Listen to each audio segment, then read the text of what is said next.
kita ngomongin dulu sinopsisnya. Jadi film Benyamin Biang Kerok ini kan remake dari film zaman dulunya di tahun 1972 ya.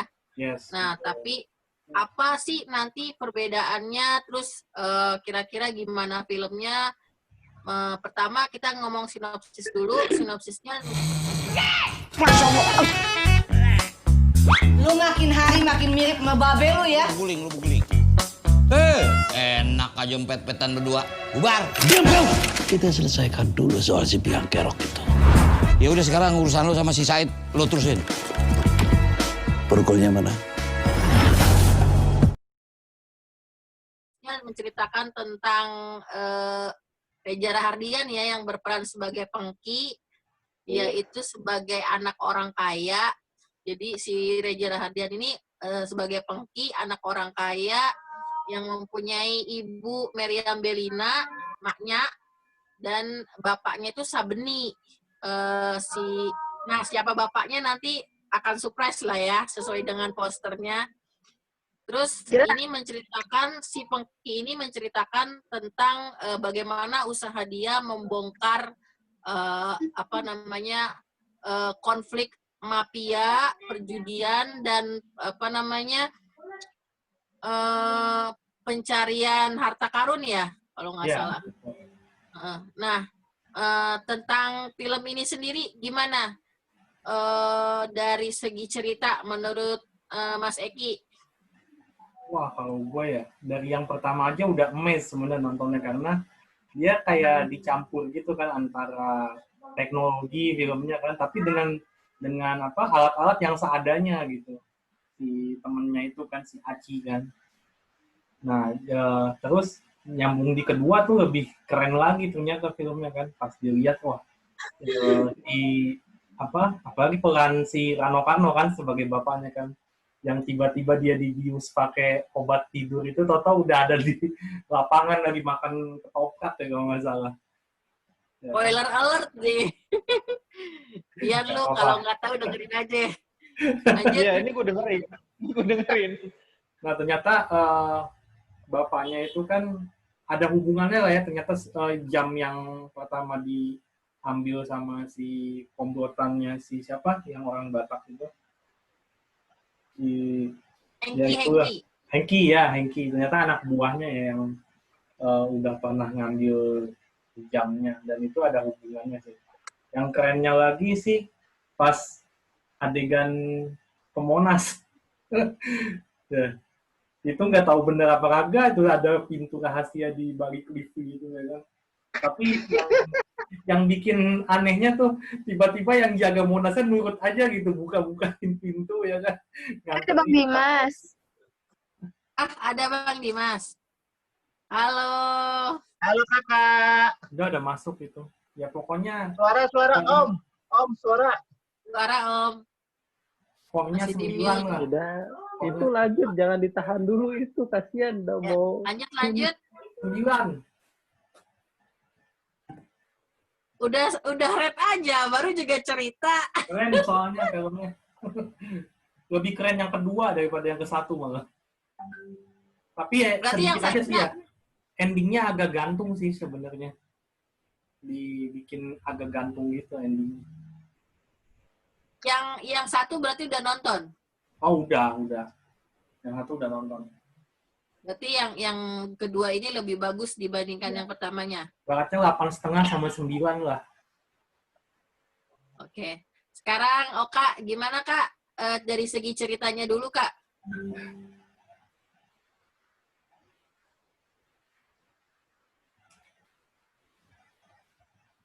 Kak. Terdiam. Kasihan ya lu. Kayaknya agak delay kali. Delay. Ya udah, Mas Anto dulu gimana ceritanya dari segi cerita dulu nih?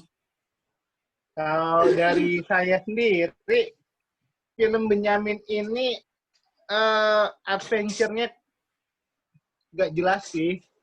Tapi dibandingkan film yang pertama, untuk ceritanya, yang kedua ini kayak ada tujuannya. Dia mau mencari apa. Walaupun dari awal-awalnya 1 menit sampai 30 menit awal itu nggak ada berkaitannya gitu.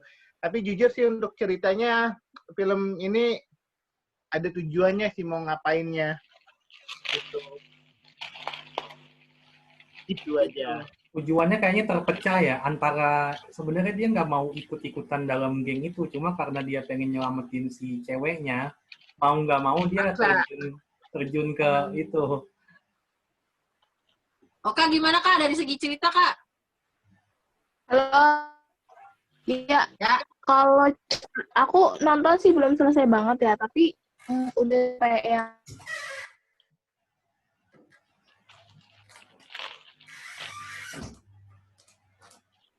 Sinyalnya putus. Oh, Kak. Delay nih, delay. Ya sinyalnya jelek kali, sinyalnya jelek. gitu. Coba Mbak Dimas aja dulu, Mbak Dimas. Kak Dimas sudah nonton belum? Halo, apa kabar? Mas, Alhamdulillah masuk, Mas. baik. Jujur aku tuh pas lihat inviting-nya ini dari kebetulan di Karis, inviting ini kan ada dua, aku yakin ada dua yang bakal masuk sini. Yang pertama dia udah nonton kemudian berbagi cerita, terus yang kedua dia belum nonton, dia pengen ibarat kata tuh ingin mendapatkan Ilham. kenapa sih aku harus nonton ini gitu kan. Nah aku kemungkinan yang nomor 2 nih, soalnya Oh, 1 2 belum gitu. nonton sama sekali ya. Oke. Kirain Terus udah sama satu nonton. lagi, Ya. apa kabar kalian? Baik. Baik kok. Aduh, Apa kabar Bang Dimas? gila. Dimas sengaja menumbuhkan bewok dan ini kumis. Rambut juga udah gondrong. Rambut baru Enggak. nih rambut. Rambut baru nih cuy. Gue ngikutin imposter. Mungkin kalau dari segi film, gue belum bisa komen lah ya, karena seriously belum sempat nonton sama sekali. Oke. Imas sudah nonton belum? Ada Imas. Ada Imas. Gue kira Bagaimana Dai. kira Imas? Wih, Mbak Imas, apa kabar? Imas sudah nonton belum? Mic-nya Suaranya masih gimana? di mute. Ya, suaranya. Suaranya di-unmute dulu, Neng. Belum. Suara. Mute. Mikrofonnya. Mikrofon. Klik. Sebelah kiri bawah. Sebelah kiri bawah. Nah. Nah, Nah, Halo, baru ada Kakak. suara. Halo. hai. Apa kabar? Baik. Kalian apa kabar? Alhamdulillah. Baik. Lagi makan cireng. Enggak, makan roti. Oh, Oh. cireng. Enak loh cirengnya. Enak. Kira-kira emang tuh. Halo, Awalabu Adeliana. Awal lagu. Oke, back to ini ya. Topik. Selamat datang nih buat Mbah Dimas sama Imas sama Bian tentu yang belum nonton. Jadi kita ngebahas tentang film Benyamin.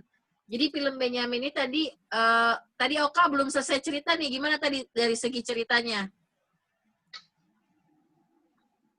Delay lagi dia. Giliran ditanya delay. Jual. Oke. Kalau menurut gue sebagai pecinta Benyamin ini apa ya? Sebenarnya cuma minjem nama, jadi namanya tidak berubah.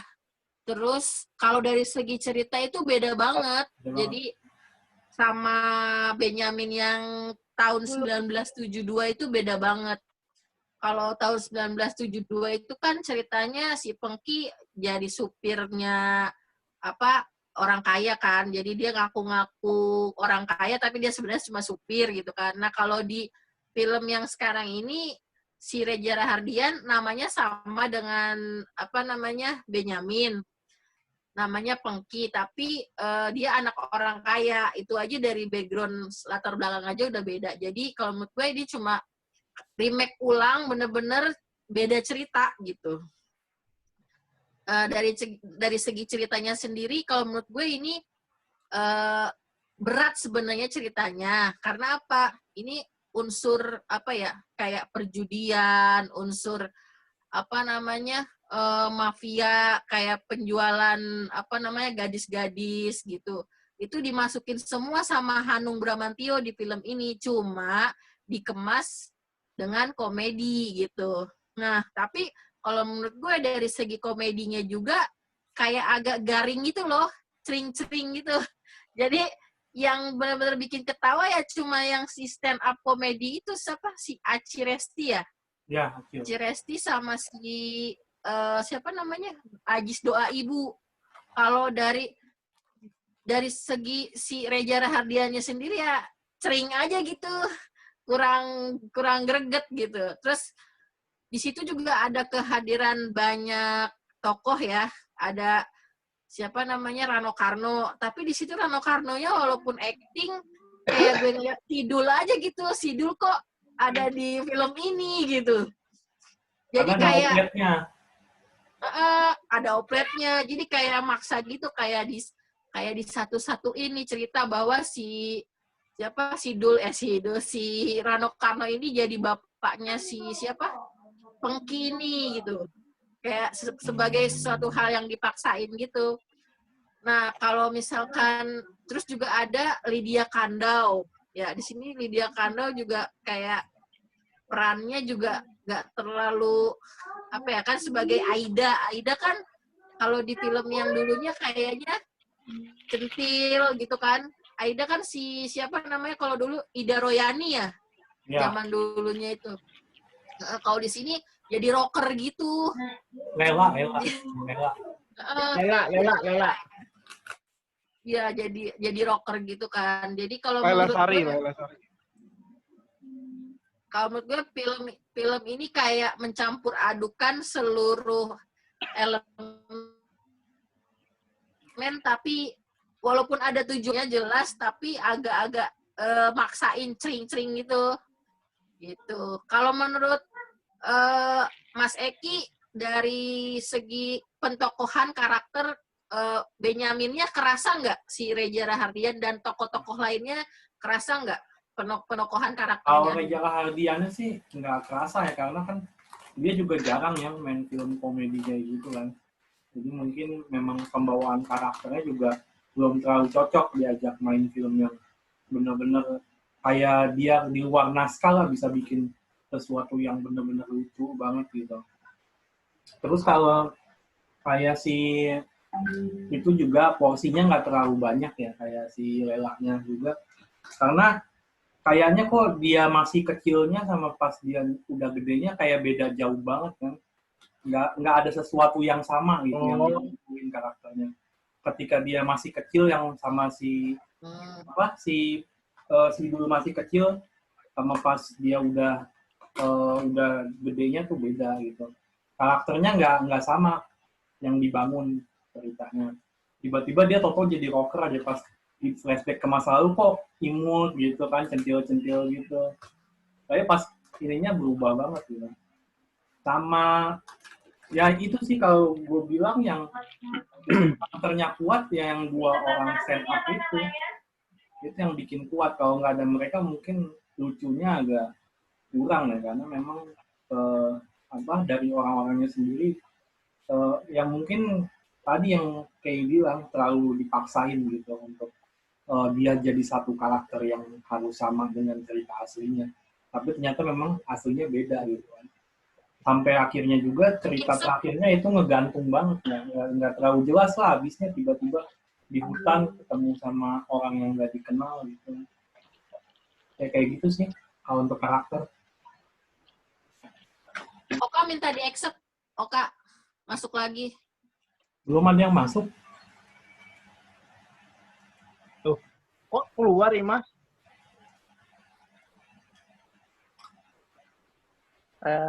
Mungkin aku Sinyal hilang. ya.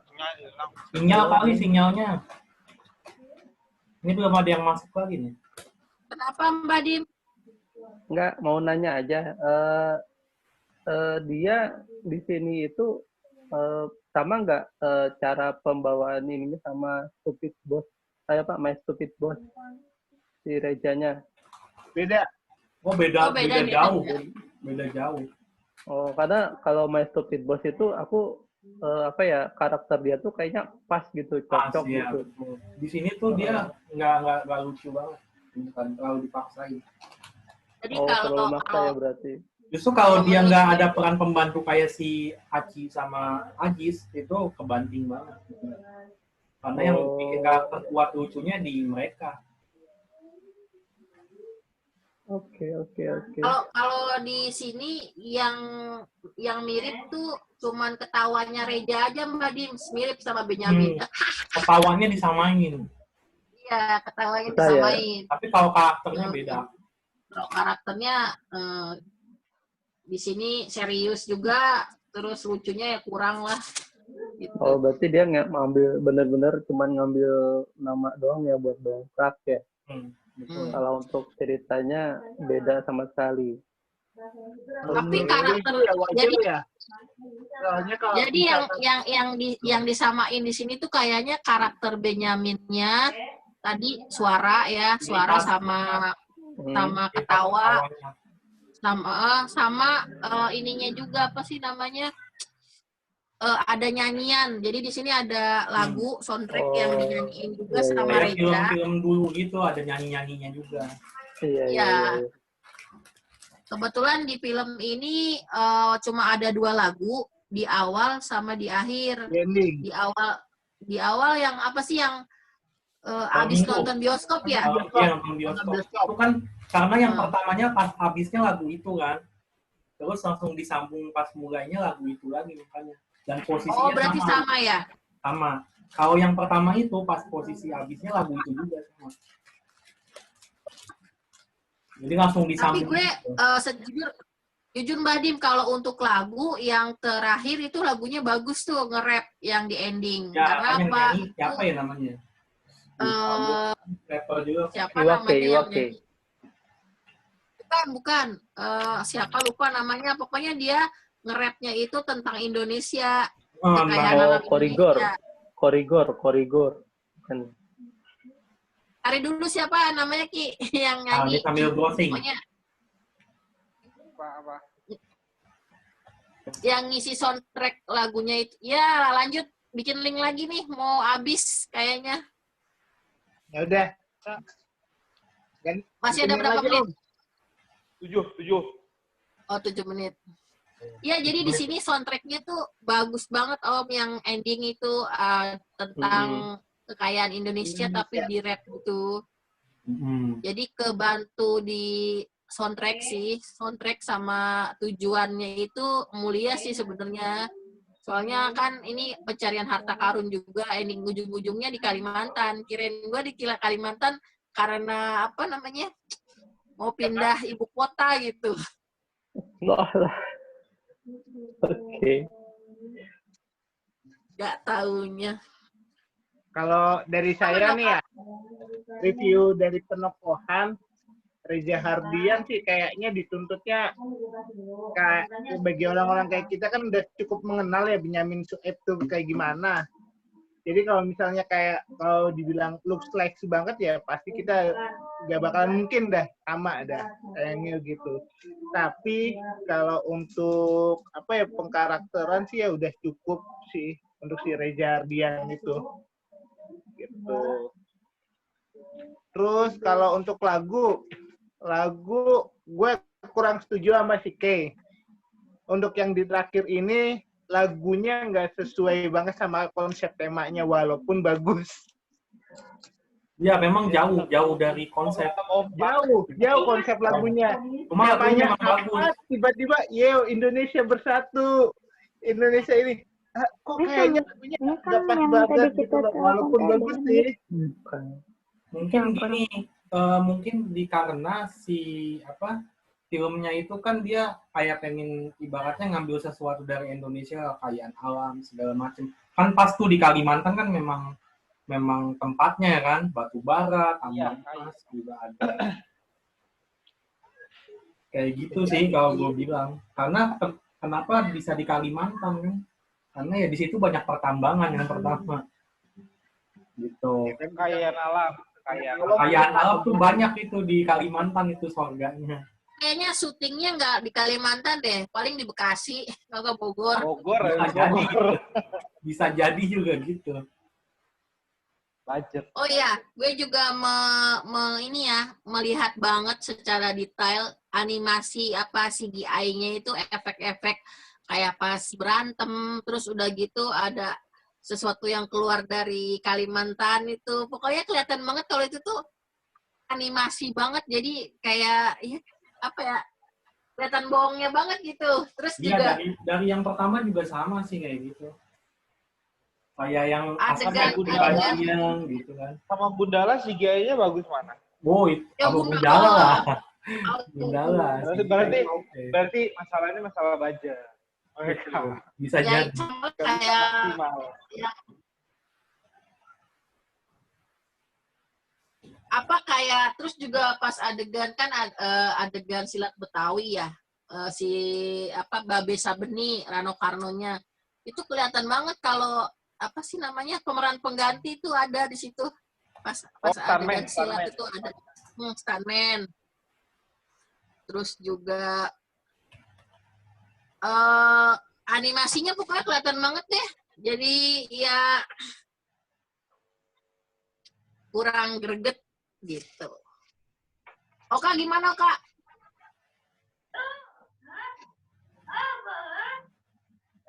Oh Kak. Gila. Willy Winarko yang nyanyi itu Kembalikan Indonesia pada Dari yang buat dengar tadi sih yang ngomong apa yang kalian omongin soal apa film ini mungkin karena menurut gue sih ya mungkin karena Benyamin itu ikonnya Sidul, jadi mungkin dimasukin makanya film-film kayak Sidul. Oplet. Mungkin terkesan maksa.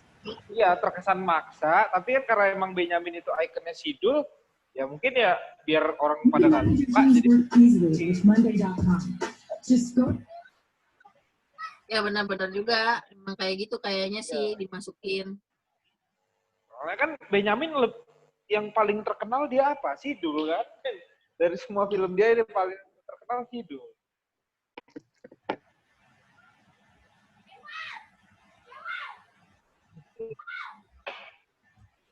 Jadi kebetulan Benyamin ini rilis kan setelah 2 tahun film pertamanya ya. Kalau secara pendapatan tuh merosot banget ya. Yang pertama itu nggak sesuai ekspektasi. Kan udah berekspektasi tinggi yang pertama, ternyata di bioskopnya kurang ya pendapatannya itu. Tapi anehnya memang sih di film ini kan jauh dari apa ya, ada konflik gitu pembuatannya itu antara penulis film aslinya waktu yang 1972 itu nuntut pihak Falcon Pictures tentang hak royalti penulisan cerita, walaupun sebenarnya ceritanya benar-benar beda semua gitu. Tapi di sini yang gue lihat yang gue lihat anehnya itu kok Falcon ini mau membuat berseri. Jadi dia ingin menaikkan Benyamin, mau dibikin triloginya, mungkin kayak Warkop kali ya. Warkop kan Reborn 1, 2, 3 sampai besok 4 ya? Ya, 4 mau keluar Oktober. Ada siapa sih namanya? Komar ya? Iya. Yang jadi Komar. Iya. Di pertama itu juga ada. Kalau di Samson Betawi dia jadi wasit. Enggak tahu. Ingat. Si Komar itu kan apa namanya, jadi villain utama ya, jadi penjahat utama di yang nomor 1. Tapi di nomor 2 ini jadi villainnya kok gampang banget nyerah gitu, langsung menyerahkan diri ke polisi itu gampang banget gitu. Nah, makanya kayaknya dia kayak punya strategi gitu loh, karena kan si yang robotnya itu kan disuruh ke Hengki kan, disuruh ngerekam gerak-geriknya kayak gimana dan dia lapor. Nah, makanya Iya. anggapan gue Kan tadi takutnya ada bilang suruh ngerekam ya, gerak-geriknya yang si botak itu. ya mungkin makanya gue bingung ini apa ada sambungannya apa enggak, tapi kok abisnya endingnya juga aneh ya kan, cuman kayak begitu aja nggak jelas. Asli kan itu pokoknya endingnya nggak jelas banget yang di kedua. Yang kurang jadinya itu tuh pas endingnya. Cuma ya gitu, kenapa si Komar tuh nyuruh bonekanya ngerekam gerak-gerik musuhnya gitu, rivalnya. Terus adegan yang paling memorable menurut kalian apa, gengs? Salah satu yang bikin, oh iya nih gue teringat-ingat adegan ini dan kayaknya emang bagus gitu. Kalau gue adegan di Monas aja sih. Jadi lo bakal ke Monas dan bakal mencet angka itu. Kayak Dan bakal menemukan itu. kan soalnya lucunya apa ya? Tiba-tiba dia datang kan, terus yang itunya nurut, tiba-tiba kenal gitu kan, kenal terus nurut, nganterin lagi sampai masuk ke dalam. Anaknya siapa dulu, Babe Sabeni. Iya makanya kan kocak. Kalau Mas Anto gimana? Adegan yang paling memorable, yang paling diingat di film Benyamin Biangkerok 2? Waktu memperlihatkan bemoknya itu. Di situ Rano Karno kan lagi benerin bemoknya ya. Nah, waktu benerin oplet, salah. Waktu benerin oplet, gue ngeliat itu klaksonnya wow gitu. Oh, yang Klakson telolet. buat gede.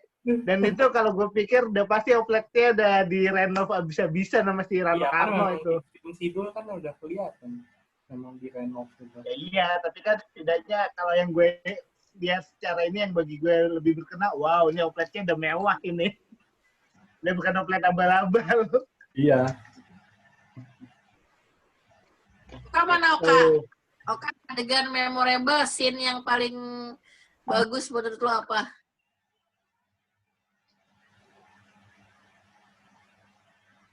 Lagi Nggak ada nelpon. suaranya. Oh, lagi nonton lupa. Oh, ya udah, iya. Lagi sibuk dia. Lagi ngulek. Kalau gue emang sih Monas sih, jadi kayak penasaran gitu loh. Karena gue udah pernah ke Monas kan. Jadi ke Monas lagi. Tapi Gue kalau belum pernah menurut lo sama sekali. serius. Belum pernah gue sama sekali masuk Monas tuh, belum pernah. Maksudnya masuk Ya Allah, ajakin. Ajakin. Suaranya apa? Oke, kalau Apa ini namanya? videonya matiin aja, Kak. Oh, suaranya nggak keluar. Rusak berarti pakai HP apa pakai Dia pakai komputer? laptop. Pakai HP aja, Kak. Kalau pakai komputer emang laptop emang gangguan. Habis ini langsung cek kuota nih. Cek kuota. Masih pakai kuota. Kan pakai kuota Iya. gratisan, Pak. Adegan memorable yang Monas itu kan di logikanya Monas kan tinggi. Itu tiba-tiba dia mencet angka lantai sekian kan, tiba-tiba di tengahnya itu berhenti gitu loh. Logikanya kan berhentinya tuh si lift di tengah. Padahal liftnya itu kan tinggi dan itu ketika masuk lift itu udah bukan lift asli, tapi ruangan syuting bohongan. Ya, Jadi iya, liftnya sendiri tuh udah bohongan itu, bukan. Soalnya gue pernah ke Monas, liftnya sempit banget. Beda. Cuma mau Gue juga berapa udah naik orang ke lah. atas soalnya. Nah di situ Cuman kan buat 6 orang adegannya sih. itu ketika pencet angka sekian terus ting kebuka lantainya dan ada ruangan gitu kan. Gue jadi penasaran pengen nyoba. Sebenarnya dia belum Tapi- naik tahu. Jadi pas dia masuk, dia kan mencet dulu. Nah pas dia bunyi itu di belakangnya yang kebuka. Jadi dia belum naik posisinya itu. Bukan logikanya kalau mencet itu terus jadi naik ya? Enggak, itu dia belum naik. Kan mencet kode-kode rahasia. Dia mencet kode. gara-gara Dia jamnya mencet itu. kode. Kan lihat di batunya kan, lihat di jamnya itu kodenya. Terus dipencet dulu, tapi dia belum naik. Nah pas habis mencet, tahu-tahu yang kebuka belakang nggak naik dia. Makanya dia langsung, loh yang kebuka belakang. Kalau kirain gue dia mencet kan 3 angka, tek tek tek, terus dia naik di tengah-tengah Monas itu berhenti gitu kan, padahal kan Monas tuh sempit gitu kan. Liftnya aja udah sempit. Buat naik aja ngantri terus. Kalau gue lihat sih itu memang kalau adegan oplet bener ya, oplet masuk ke Monas itu malam kan. Tapi gue percaya pas syutingnya itu yang di dalam itu gue rasa siang atau pagi. Yang dia masuk tapi beneran. Gak mungkin malam karena di situ tuh horor banget. Gitu. Jadi kan punya rame kalau main film. Tetap aja. Tetap aja walaupun juga horor terus juga lighting segala macamnya. Enggak, tapi gue pas dia naik tangga ya kan, itu harusnya kan dari naik tangga itu kan kayak nyebrang dulu. Ini kagak ya, atau langsung itu kata lift dekat monumen itu loh.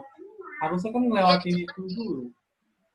Harusnya naik ke mangkok dulu kalau nggak salah kan, baru dia bisa naik lift. Dan ini pas dia naik tangga atau ada lift ya kan.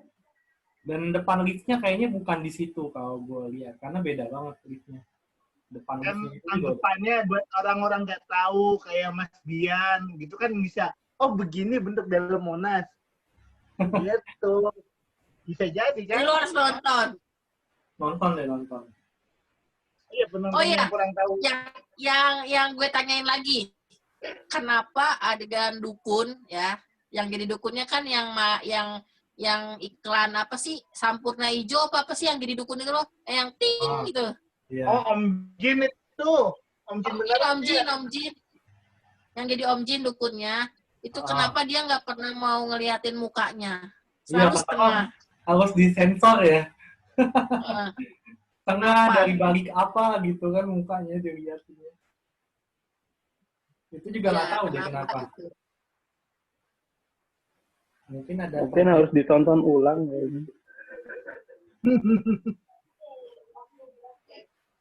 Di sini emang sentilan-sentilan apa politik, pesan moral segala macam itu dapat semua.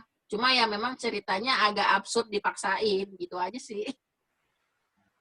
Kalau untuk sentilan bagusan yang waktu si Komar ditangkep itu gue suka tuh. Oh, ayo selfie.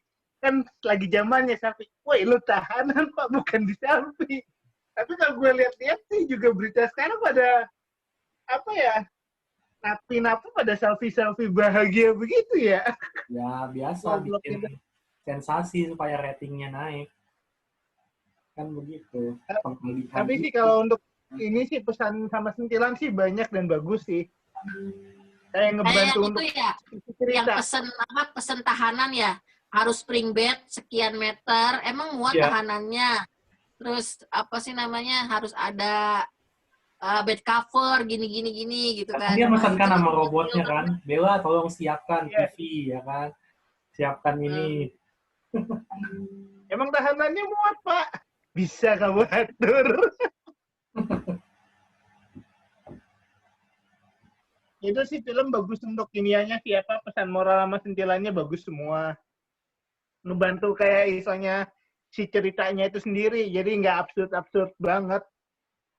Kayak ngasih tujuannya itu ya dari pesan moralnya itu banyak. Iya, nyelip-nyelipin itu supaya filmnya jadi agak rame. Belajar dari kesalahan yang pertama kali.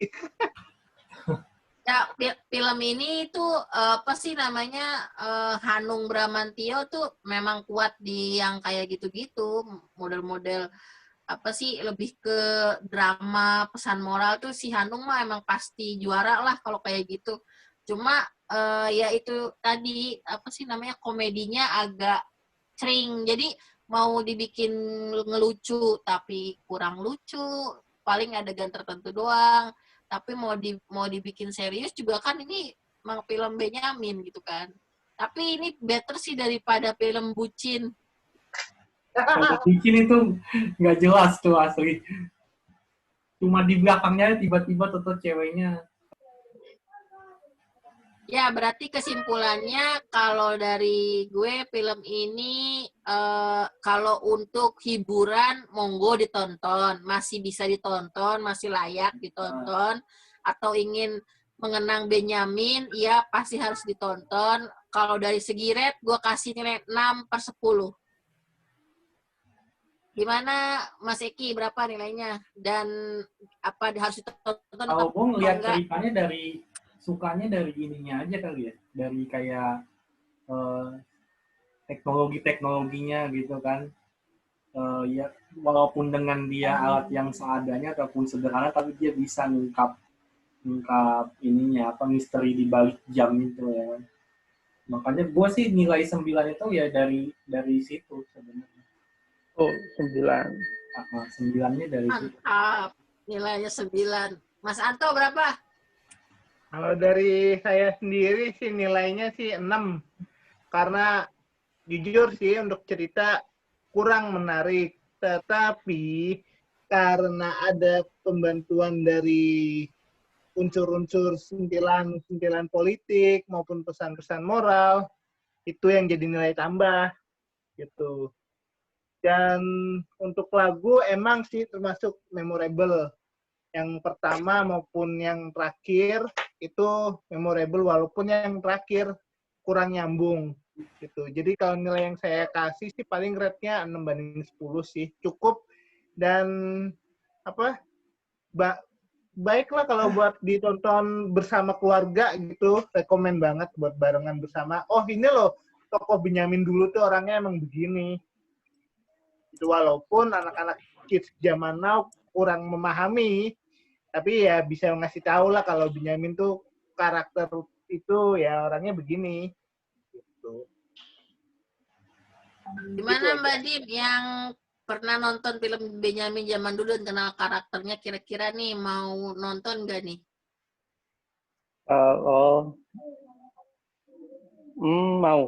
Mau nonton. Bukannya mau ngebandingin ya, ibarat kata ya mau melihat aja sih. Penasaran, iya betul. Tapi nggak tahu nih nontonnya di mana ya, di Disney. Nanti gue share link kok, gue share link. Share link kan. Jangan lupa ya share link kan. Iya. Aduh, jok lawas. Langganan Kalau Disney Plus aja murah. Disney Plus pakai Disney Plus Telkomsel bagus berapa kok. sih? Dan rencananya film-film Indonesia memang akan tayang di Disney Plus yang nggak tayang di bioskop.